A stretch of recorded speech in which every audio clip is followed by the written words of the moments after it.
are tiny portions or are a hill-like structure found on the epidermis of friction skin containing sweat, with pores appearing as black lines in a fingerprint impression.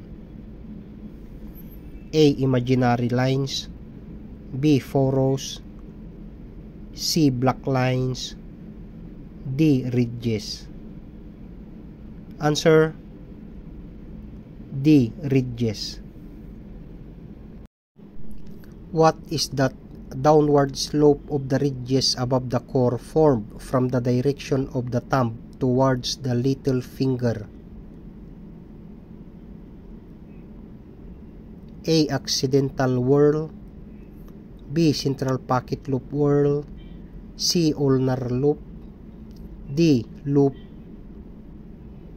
Answer: C. Ulnar loop.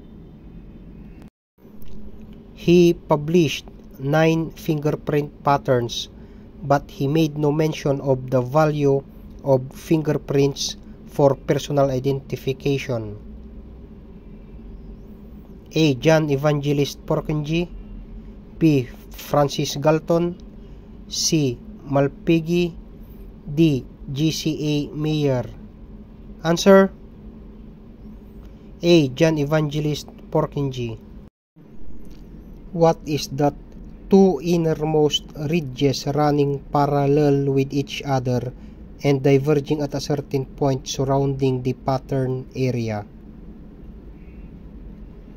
A. Pattern area. B. Divergence. C. Convergence. D. Type lines. Answer: D. Type lines. What are those that are sometimes referred to as papillary or epidermal ridges? A. Latent ridges. B. Friction ridges. C. Dermal ridges. D. Fingerprints. Answer: B. Friction ridges. When the innermost sufficient recurve contains no ending ridge or rod rising as high as the shoulder of the loop, the core is placed on the shoulder of the loop farther from the delta. A. True. B. False. C. Partially true. D. Partially false. Answer: A. True.